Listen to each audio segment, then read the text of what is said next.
Hi, welcome to the Spy Dove Network. Oh, which one? That one. The Spy Dove Network. It is November 6th, 2018. Welcome and thanks for watching. We're going to talk about probably a touchy subject, and I hope you will stay for it, even though it's one of those people don't want to hear these things these days. But if you will stay tuned, we will talk about a very important subject. When ye shall see all these things. It's the key phrase that I want to talk about. We're going to go to Matthew chapter 24.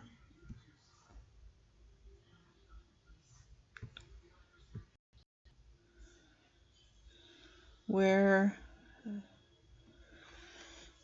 we've heard a lot, or we've seen a lot of this these days.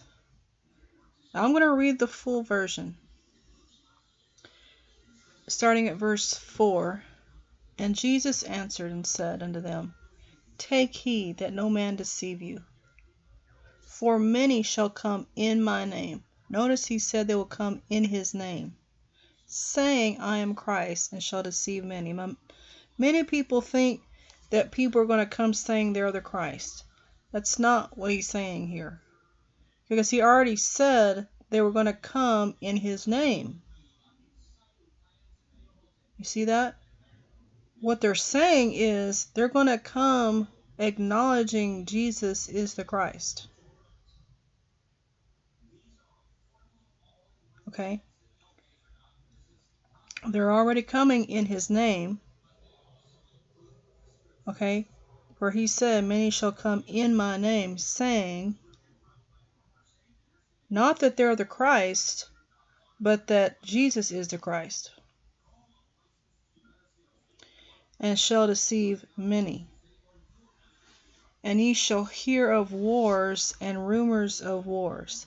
See that ye be not troubled. For all these things must come to pass, but the end is not yet. For nation shall rise against nation, and kingdom against kingdom, and there shall be famines, and pestilences, and earthquakes in divers places.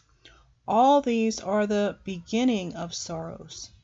Then shall they deliver you up to be afflicted, and shall kill you, and ye shall be hated of all nations for my name's sake. And then shall many be offended, and shall betray one another, and shall hate one another.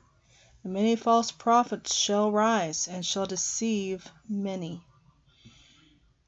And iniquity shall abound. And because iniquity shall abound, the love of many shall wax cold. Hi, if you're tuning in and you're watching, you can subscribe to my channel, and I would like for you to put some prayer requests in the comments.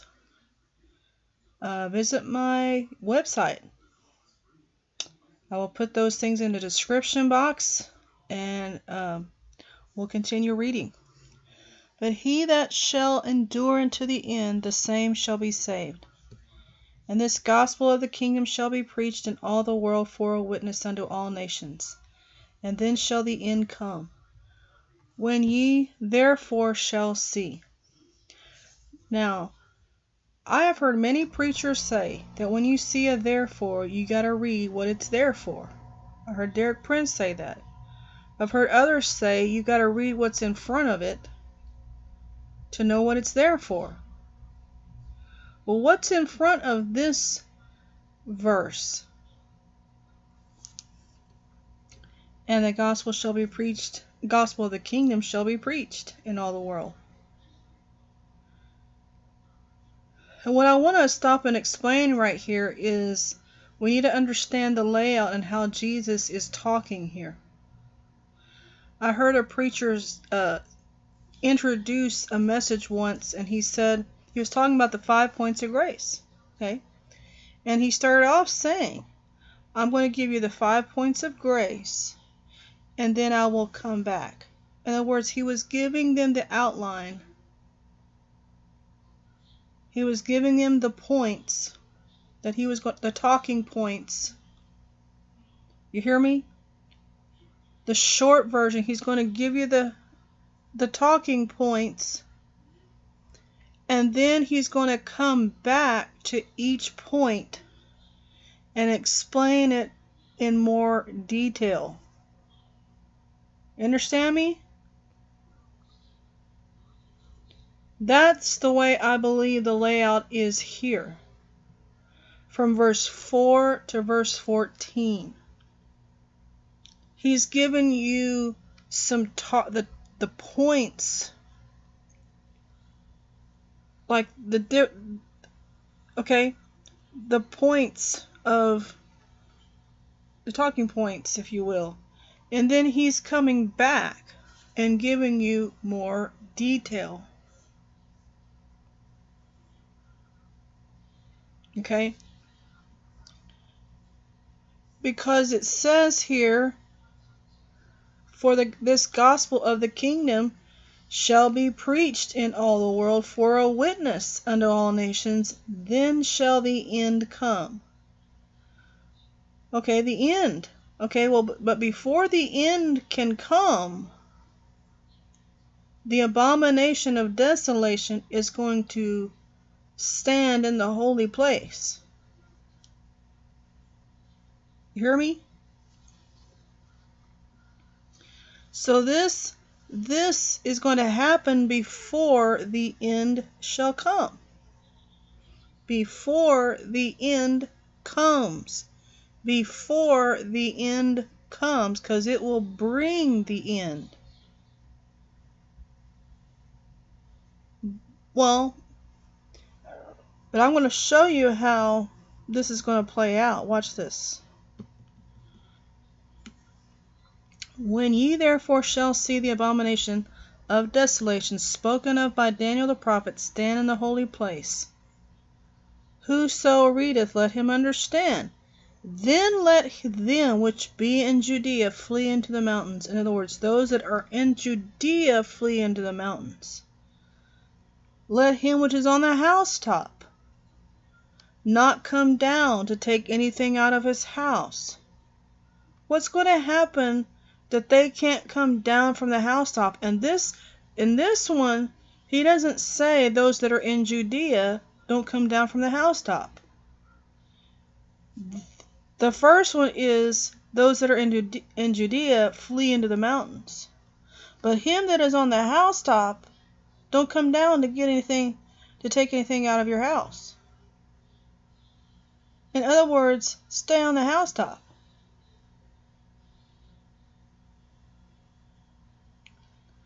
Stay on the housetop. What's going to happen? A flood?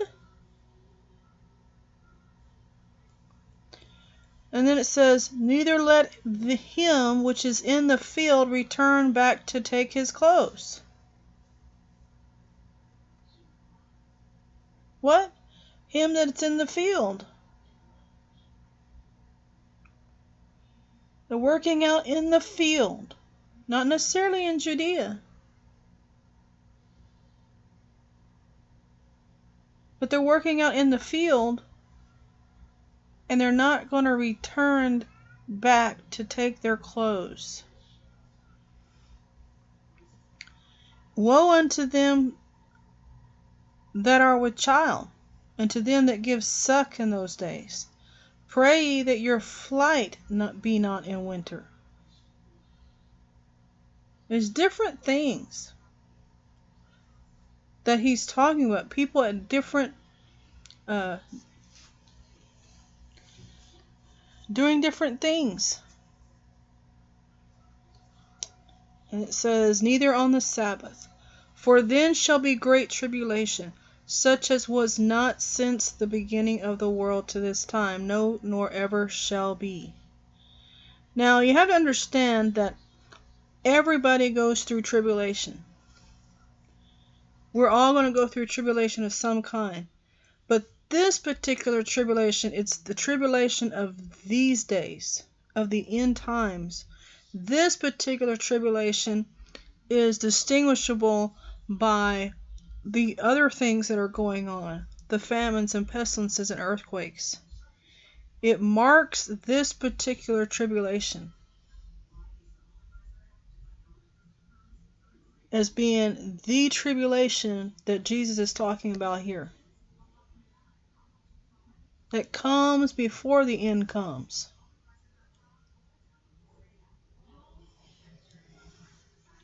Because if people are still here, see, tribulation, we have to understand, is not wrath of God, not the wrath of God. It's not the wrath. It's a shaking. It's a troubling.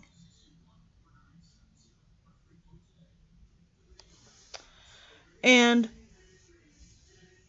God deals with the world. The Son, Jesus Christ, deals with the church.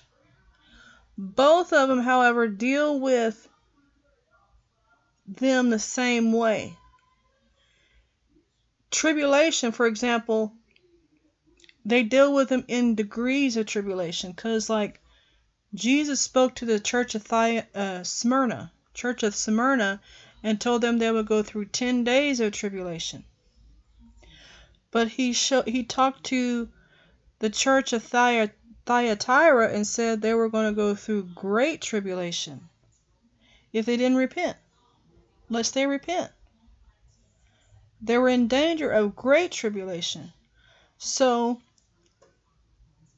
tribulation comes in degrees, and that tells you that. Great tribulation. Because in that particular church, he was dealing with Jezebel.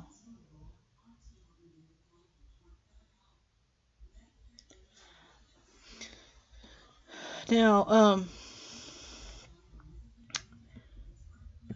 let's scroll down a little bit.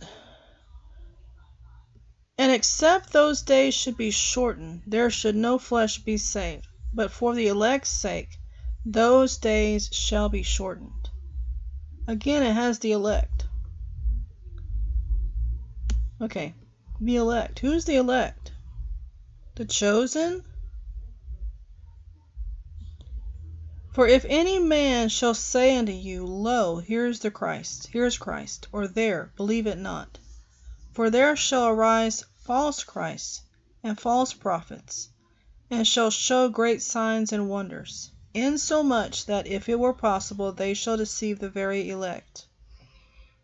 Well, these great signs and wonders is referring to the beast when he comes forth, and the false prophet, and they come forth showing lying signs and wonders, demonic miracles.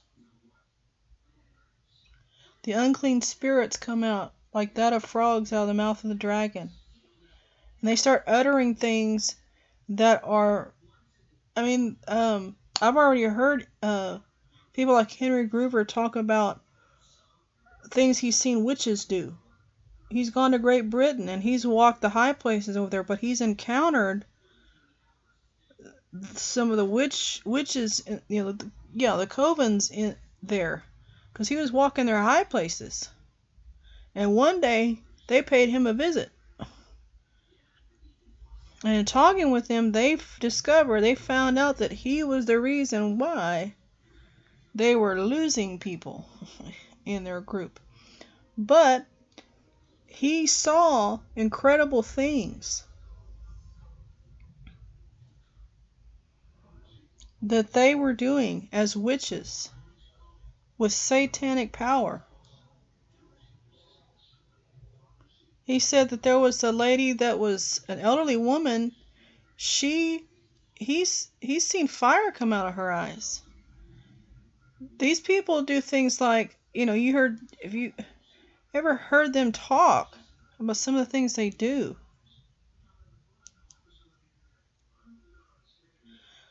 They do things called astral projecting, soul traveling, channeling. I don't like channeling. The word channel makes me... People use that, to channel God, and we don't want to channel. No. I understand that they may not mean it that way, but I just don't like that word. Anyway. That if it were possible, they shall deceive the very elect. Behold, I have told you before. Now, what would be the reason for us to tell us before? See, he's talking to disciples. And he's telling disciples, I have told you before. Before what? Why would he tell us? What would be the reason? What would be the point if we're not going to see any of these things?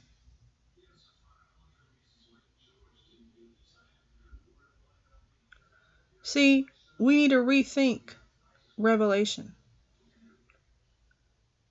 And I know, if you can stand to hear it, but, I know we love our teachers. We have teachers that we love. I believed in Kenneth Copeland. I believed in Jesse Duplantis. I believed in Bill Winston. I believed in Jerry. I believed in a lot of these folks until when they started following the Pope and making that peace deal. I believed in them. I believed in Kenneth Hagin. I believed in a lot of these. But when they made that turn,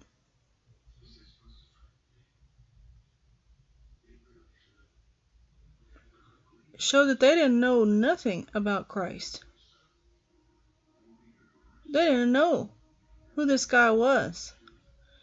And, they should have been able to tell by bringing them into an agreement with people of other religions. They should have known better than that. I can't believe that he's that stupid, that he's that dumb, that blind. Kenneth Copeland, what's wrong with you? Why are you making covenants with death?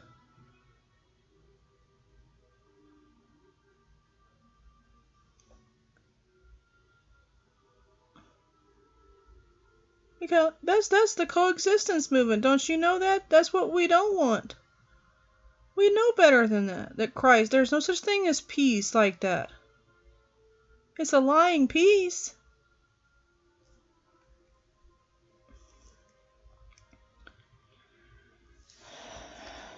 Well.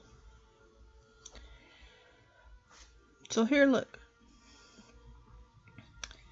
Behold, I have told you before.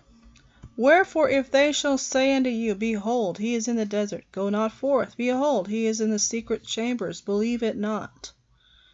For as the lightning cometh out of the east, and shineth even unto the west, so shall also the coming of the Son of Man be.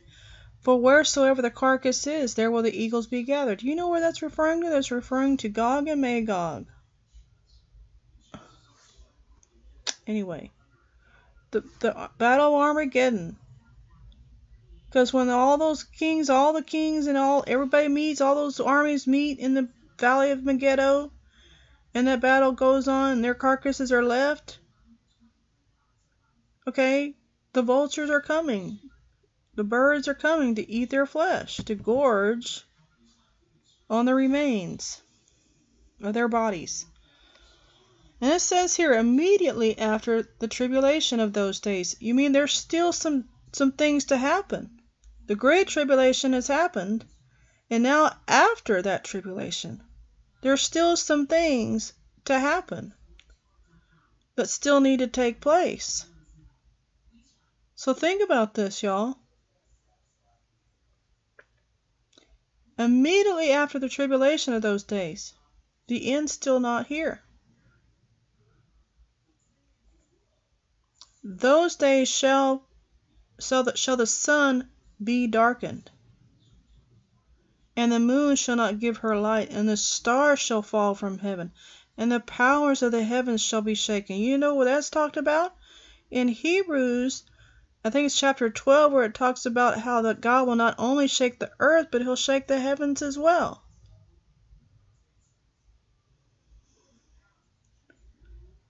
So the things that can be shaken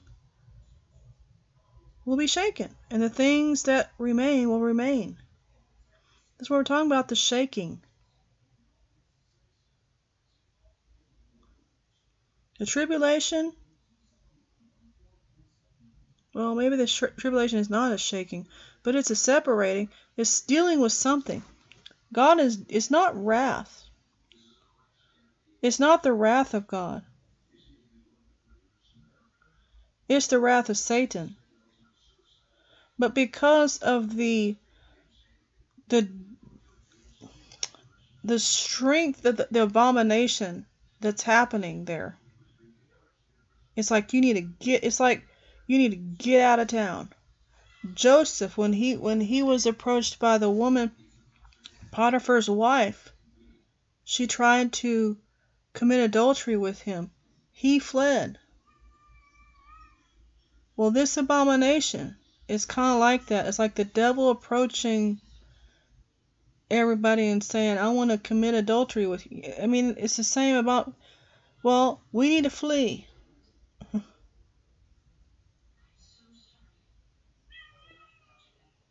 The devil's going to present himself. The son of perdition is going to present himself, and it's like we need to get out of town. Something is going to happen because the earth is going to vomit. It's going to respond when this appears. Why is the earth reeling and rocking like a drunkard? Because the earth is going to respond to sin, to iniquity, to abominations of desolation, the abomination that causes desolation. Like what happened with the desolation of Jerusalem. Jesus told them that their houses will be laid desolate. Meaning there was an abomination of desolation that occurred then that brought the desolation of Jerusalem. And here it is again in the last days, the last of last.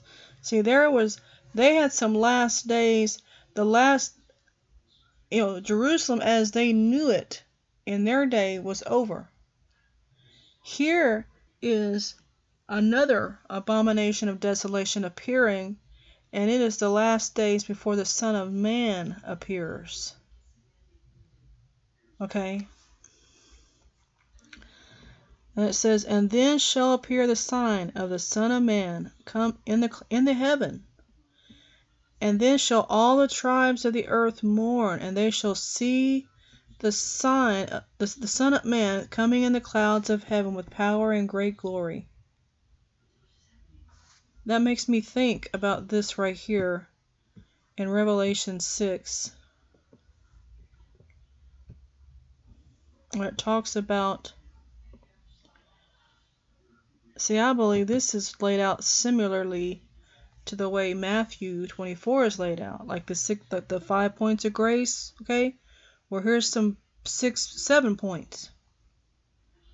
And he's putting things down, talking points, and then, okay. Well, see, look at this.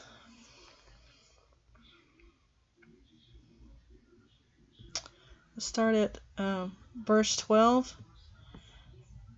And I beheld when he had opened the 6th seal, and lo, there was a great earthquake, and the sun became black as sackcloth of hair, and the moon became as blood, and the stars of heaven fell unto the earth, even as a fig tree casteth her untimely figs, when she is shaken of a mighty wind.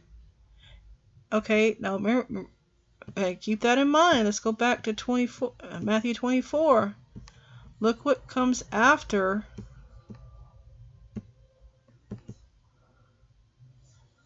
Okay.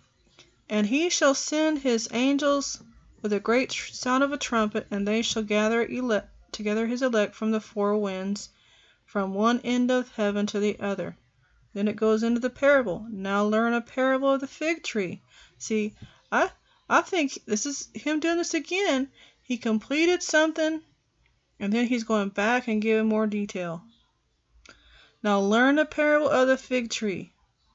When his branch is yet tender, and putteth forth leaves, know ye that summer is nigh.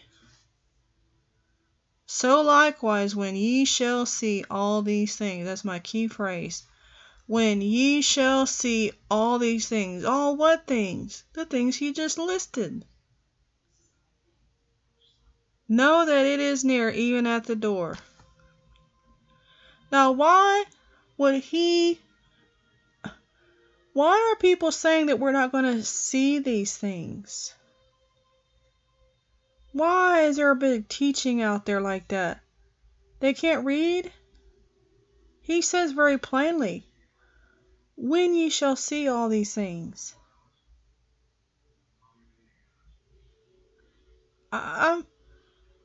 When ye shall see all these things. All what things? The great tribulation, the abomination that causes desolation, that makes everybody flee.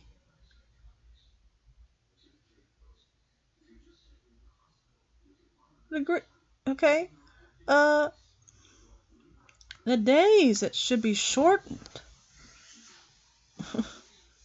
and the false Christ that had come up. Let's read that one. Let's go back to Revelation 13.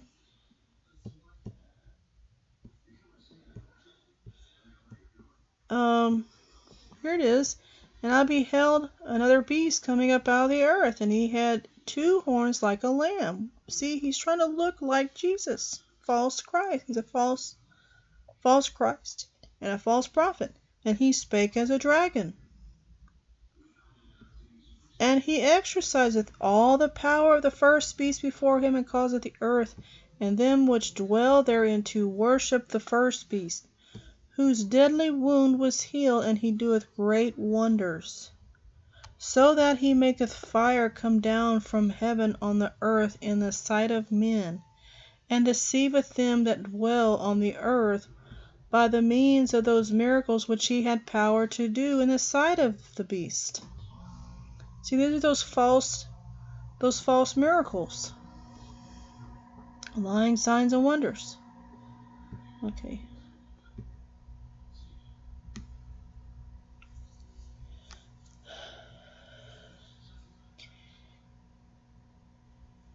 And saying to them that dwell on the earth, that they should make an image to the beast which had the wound by a sword, and did live. And he had power to give life unto the image of the beast, that the image of the beast should both speak, and cause that as many as would not worship the image of the beast should be killed.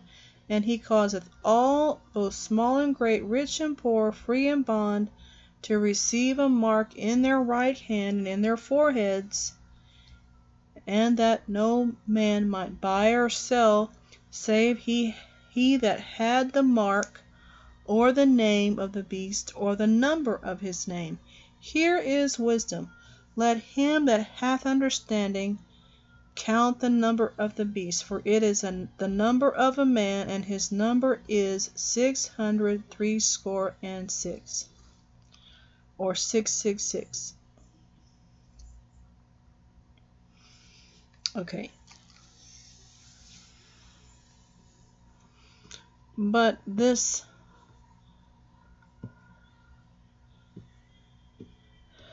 one that comes is going to come declaring a false Messiah, a false Christ, a false prophet, with great signs and wonders.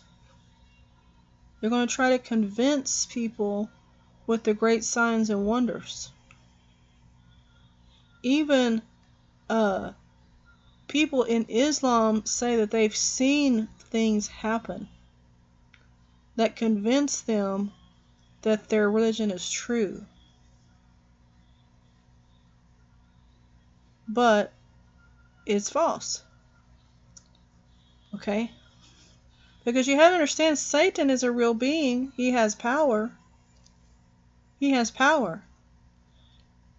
And I want to show you some things. He can be given power.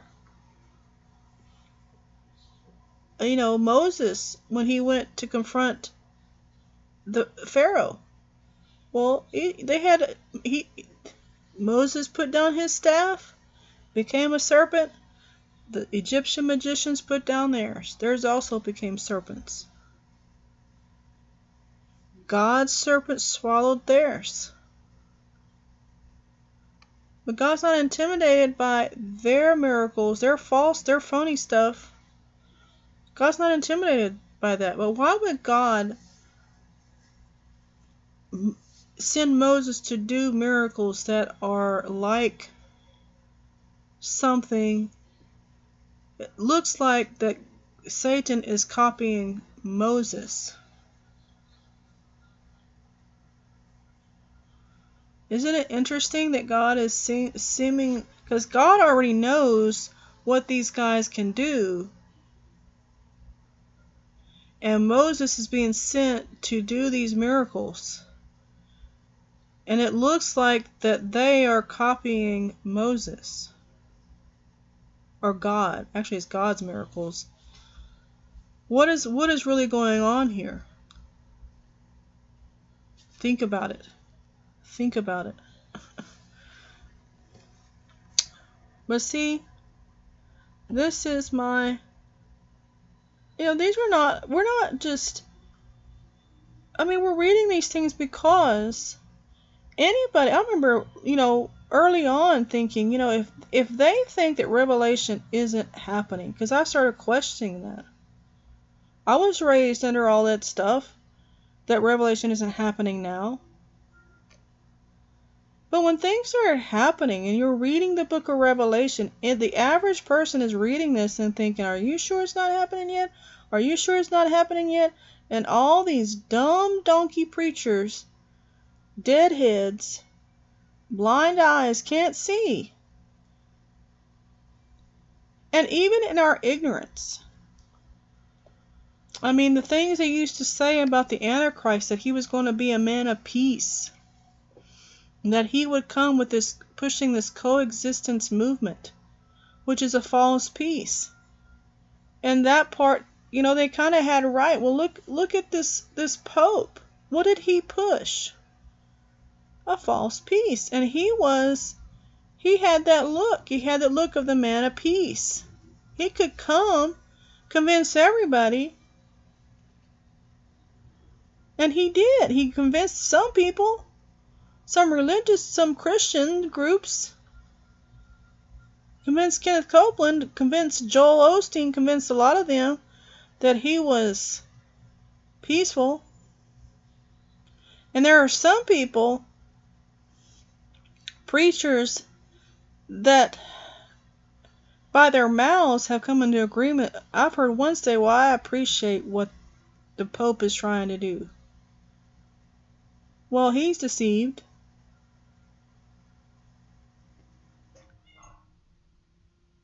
They don't understand. The Pope is deceiving people.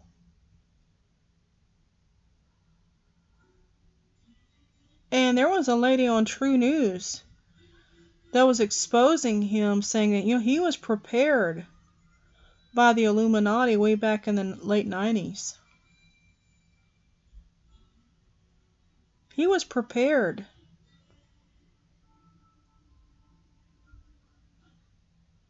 Who was thinking about that guy then? The Illuminati were. They're working their plan for world takeover.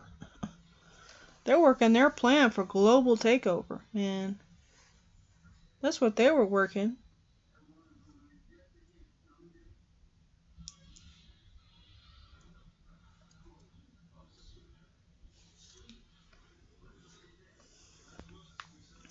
Look at this blessing down here. I'm going to jump down here. Blessed is that servant whom his Lord, when he cometh, shall find so doing. I went through the book of Revelation and looked up blessed. And I'm going to do that for you. I'm going to go here.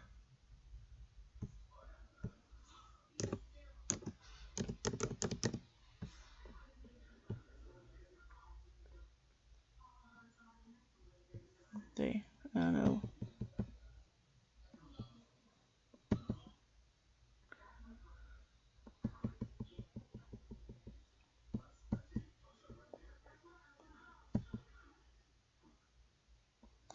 Now look at this. 1:3. Blessed is he that readeth, and they that hear the words of this prophecy, and keep those things which are written therein, for the time is at hand. Chapter 14, verse 13. And I heard a voice from heaven saying unto me, Write, Blessed are the dead which die in the Lord from henceforth. Yea, saith the Spirit, that they may rest from their labors, and their works do follow them. 16:15. Behold, I come as a thief. Blessed is he that watcheth and keepeth his garments, lest he walk naked, and they see his shame. 19:9. And he saith unto me, Write, Blessed are they which are called into the marriage supper of the Lamb. And he saith unto me, These are the true sayings of God. So a lot of blessings in here. Blessed and holy is he that hath part in the first resurrection.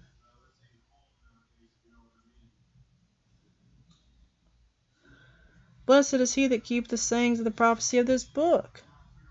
Blessed are they that do his commandments, that they might have right to the tree of life, and may enter in through the gates into the city.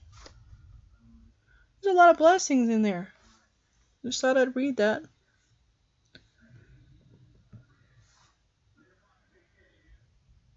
But I wanted to read this for you because we're in the end times. And there's a lot of things happening. And if you're asking these questions like I was, ask. Seek the Lord. Seek the Lord.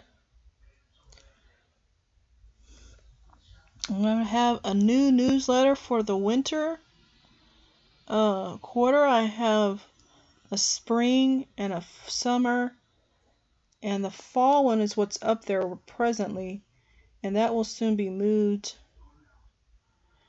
And then I will put up the winter quarter newsletter. Be looking for those things, for information to feed your soul, give light to your mind, light to understanding. We need to understand the kingdom of God is not word only but power. And so when we're seeking the kingdom of God and his righteousness, I seek not only his word, which everybody keeps doing, but we need to seek the power of the kingdom. Okay? Seek the power of the kingdom of God. That's my suggestion to you. Again, thanks for watching. Subscribe, like, share. Go to my website and visit, read, educate yourself for some of the things if you don't already know. But that's kind of what my website is about, is educating people who don't know, who don't understand these things are going on. It at least gives you a heads up and say you can go and look. I don't claim, the things I use, I don't claim, they're not my own research, although some of it is. They're not my own. They're just people that I see, I run across information that I run across, and I just gather information to make it available to you. Because it's about educating. It's about informing. If someone's telling it right, you need to hear it. Little things that we need to know.